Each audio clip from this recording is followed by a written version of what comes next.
eternal truths, really, really deep, that has been hidden from humanity for millennia.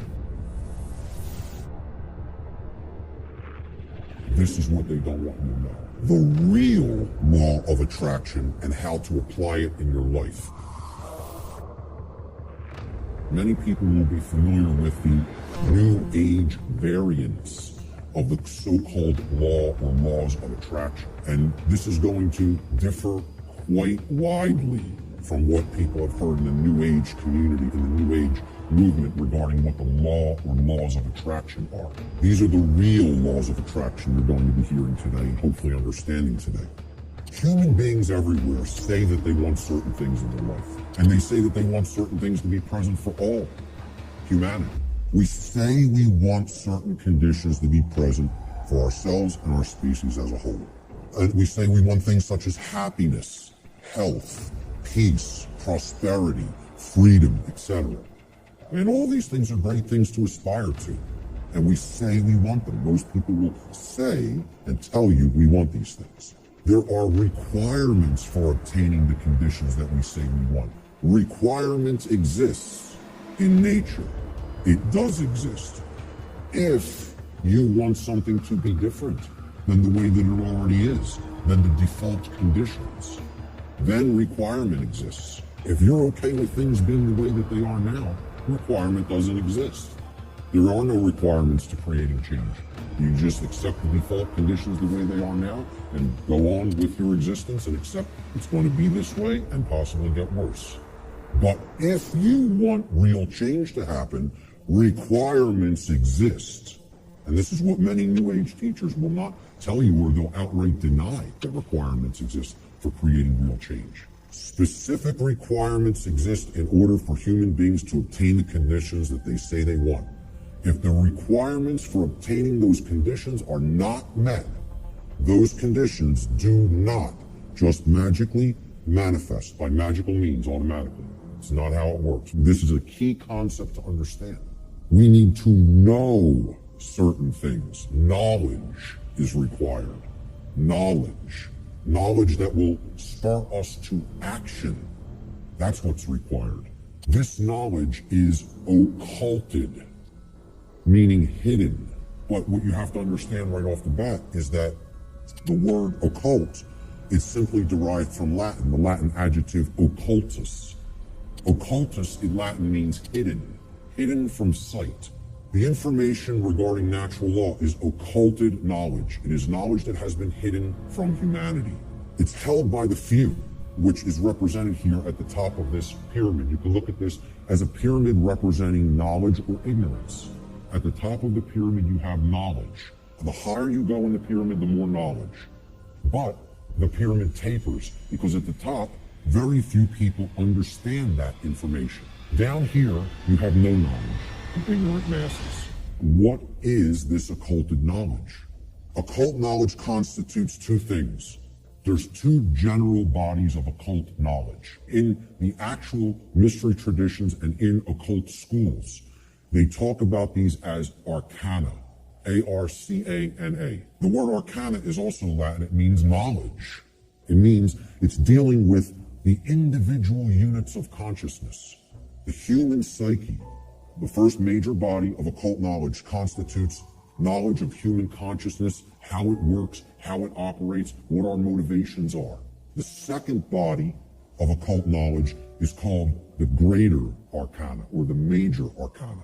And what these natural laws are unseen and universal spiritual laws which govern the consequences of behavior for intelligent species, for beings that are capable of coming to their understanding. It's been called karma, karmic law, in many Middle Eastern and Eastern traditions. It has been called in some of the Western traditions and Christian traditions moral law. Religionists have called it God's law. Why is this knowledge hidden away from people? And there's a reason for that. In order to create and maintain a power differential. They know how something works, like how human consciousness works, how human motivations work, how human perceptions work, how human beings can be manipulated. This is the thing that all the distractions are there for, to keep you from learning. The endless trivialities, the nonsense you hear on the news, all the video games, all the nonsense television. It's all there to keep people from understanding this. Truth versus human perception. See these white lines? Imagine these white lines that do not waver as truth. And imagine that the perception that is set against the truth, we're going to take three different individuals. This is individual A, this is individual B, this is individual C. Their ability to perceive what has occurred and what is occurring is what I would refer to as consciousness. If your consciousness is high, meaning it's at a high frequency, that means you're going to have more of an ability to understand and recognize the patterns. If your consciousness is low, you're at a low frequency, you're going to see the pattern less. The longer the wavelength, the shorter the frequency. What that means is how frequently is it going to be intercepting the line that represents truth. The higher the frequency, the more in tune with truth we are. What would happen if this frequency became infinitely high? It would be indistinguishable from a line. And therefore, someone would be aligned to that which is their perception of reality being accurate. Think about this in sound, right? You hear a low bass tone, it's like, and it goes up, and it would go eventually outside the range of human hearing because the frequency went so high. Same concept here. The higher the frequency, the higher the perception of reality, the quality of the perception is going to be. The concept to keep in mind here is perception is not reality. It's the filter we see reality through. Down here is the reptilian brain. It's comprised of the brain stem right here, and this part of the brain is called the cerebellum. These two components together essentially comprise the R complex. The R complex is the lowest consciousness part of the brain. We don't do any thinking with this part of the brain. It's the reactive part of the brain. It reacts to stimulus. It's the stimulus response mechanism. In this middle part of the brain, these are all the different glands like the hypothalamus, the thalamus, the pituitary and pineal glands, etc., that comprise the midbrain or the limbic system. All human emotions are facilitated or made possible by this part of the brain. The neocortex is the outer casing, basically, of the telencephalon, the higher brain. What you have to understand about the telencephalon, or the hemispheres of the brain, is that they're, first of all, bilaterally symmetrical, and they generally control different functions of thought. But in general, the left hemisphere of the brain is what governs logic, analytical thought, and scientific and mathematical thinking, and also linear thought processes. The right side of the brain, the right hemisphere, governs or generally facilitates and makes possible human creativity, all the emotional dynamics of the human being, holistic thought, being able to see the big picture thinking, pattern recognition, and then things like compassion, nurturing, care. Now, if this left part of the brain becomes chronically dominant, the masculine part of the brain, and I'm putting these symbols here, this is an ancient archetypal symbol called the blade. It's a simple upward pointing triangle. And this downward pointing triangle is another ancient archetypal symbol that was referred to in the ancient world as the chalice, the cup, etc. Okay? And this was a rudimentary phallic symbol, and this was a rudimentary womb symbol, representing the male and the female. The idea is to keep a balance between these two. When we have a balance between the two, that's when we're operating on all cylinders, so to speak. That's when real consciousness and pattern recognition is developed. And that's when real morality and ethical considerations are also created within the personality, within the being. People have equated intelligence with intellect, especially in the Western society. All right? Intellect is not intelligence. Intelligence comprises more than intellect. Intellect is left brain understanding. True intelligence is holistic understanding, with the right brain included in the process, the nurturing, compassionate, creative, and intuitive sides of the consciousness together with the intellectual aspect of the consciousness. And you can see this in the word. intelligence, right? Intella is where intellect comes from, okay? And gens, G-E-N-C-E, comes from the Latin verb generare. Generare means to generate or to create. So it's the creative aspect of the personality, or the right brain. So intellect plus creativity, logical thinking plus nurturing and compassion. That's real intelligence, holistic intelligence. And most people in our society are not in holistic intelligence. They're in one form of brain imbalance or the other. If the human left brain hemisphere becomes chronically dominant, the R complex will take over executive function of the brain, and the person will become ruled by selfishness and base desires. They will develop a personality that is based in domination and control. Conversely, if a human being's right brain hemisphere becomes chronically dominant, the limbic system will take over executive function of the whole brain, and the person will become ruled by their own emotions and develop a personality that is based in submissiveness and naivete. The general principles of natural law. Natural law is expressed through 7 basic underlying principles, plus what I have referred to as an 8th or hidden principle, which you hear very few other researchers, even people who are studying this from the occult perspective, who are studying this from the consequentialism perspective, you very hear them incorporate the 8th and all-encompassing principle. This 8th principle, which I call the lost principle, binds all the other 7 principles together. These principles together constitute a master key through which universal wisdom, including the knowledge of the requirements to obtaining what we desire, is then unveiled or de-occulted. These are the 7 general principles of natural law: mentalism, correspondence, vibration, polarity, rhythm, cause and effect, and gender. The principle of mentalism states that the all, everything in creation, is actually a manifestation of mind. The principle of correspondence states that that which is above is similar or like to that which is below.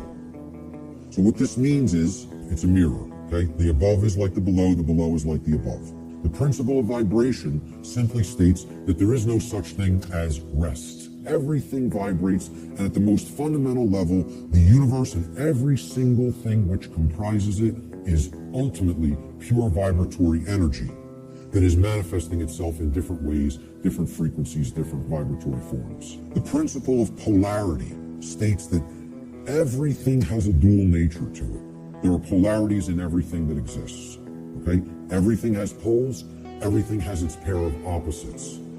However, opposites, they are identical in nature, but they're different in degree. The principle of rhythm. Everything flows out and in. Everything has its tides. All things rise and fall. Everything has a rhythm to it or swing to it. There's tendencies that exist in energy. The pendulum swing manifests in everything that we undergo, everything we perceive.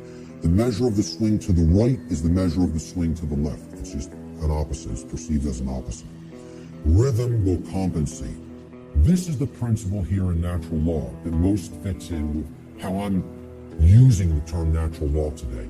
Cause and effect. So the principle of cause and effect simply states that every cause has its effect and every effect has its cause. Every single thing that occurs happens according to law. Chance is a name for a law not recognized.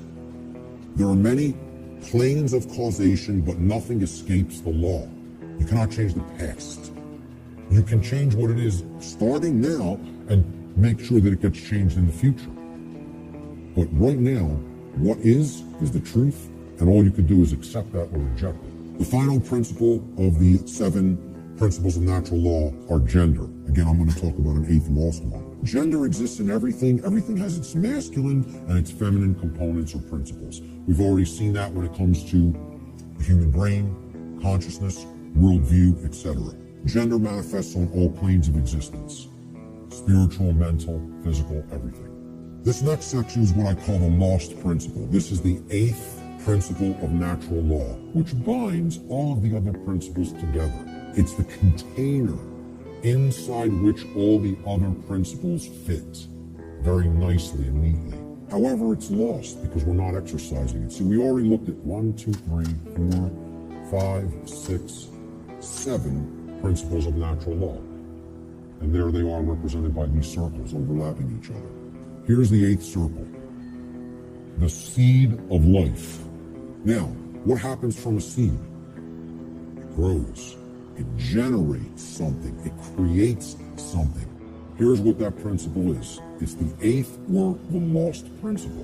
And it's the thing that has to be present in order for any change to manifest itself. Here's what the 8th principle is. It is known as the generative principle, or the principle which governs creation, which actually is the causal factor that goes into effect and generates the result that we say that we want. And what's the real term for it? Now, most people will say it's love. The generative principle is care. This is different than compassion. People say, why don't you use the word compassion? Because that's not what I'm talking about. It is a different concept than compassion, or even what I would describe as love. This means, what are you giving attention and helping to grow? What are you focusing upon? Because what you're focusing upon, that's what's ultimately getting generated, getting created, and growing. And this doesn't mean be ignorant of what's going on in the world and don't look at anything that's negative, because you're going to feed that and give power to it. That's not what it means. That means, you know what you're feeding? In that instance, if you want to do that, you're feeding ignorance. And that's what's going to grow.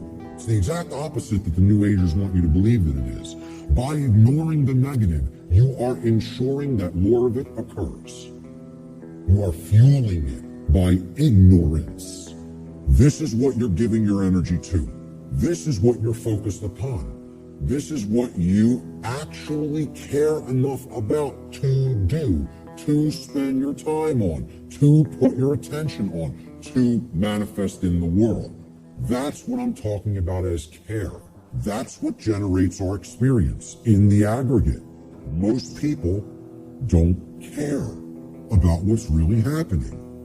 Therefore, it is an impossibility for us in the aggregate to change the direction of energy, to change the direction of consciousness, and ultimately to get what we say we want. That's how the real law of attraction works. Here's how it actually operates. The lost principle is the dynamic of care. What we care about on a day-to-day basis acts as the driving force of our thoughts and actions. What did I say we need to develop? The heart, mind, guts, right? Heart, mind, guts, in that order. Care comes first. You got to care enough to know, to develop the knowledge, okay? Then you got to act on it and put it into practice. Apply it. So that's the order. Heart, mind, guts. Care, knowledge, action. Those are the steps. And all three of those have to be in place. That's what unity consciousness is. It's unifying thoughts, emotions, and actions. The three aspects of consciousness, such that there is no contradiction between them. Our thoughts, what we say, what we think, how we feel, and how we act are one and the same. There's no contradiction. That's unity consciousness. Therefore, care is the driver of our thoughts and actions. It ultimately can be seen as the generator of the quality of our shared experience here on the earth. Care is what generates the whole thing. Hence, it has been called the generative principle. Liken the heart to a pump in the body. Well, what does a pump do? It's a generator. It provides energy. It moves the life force through the blood in the body. In every ancient tradition, they talk about the life force being in the blood.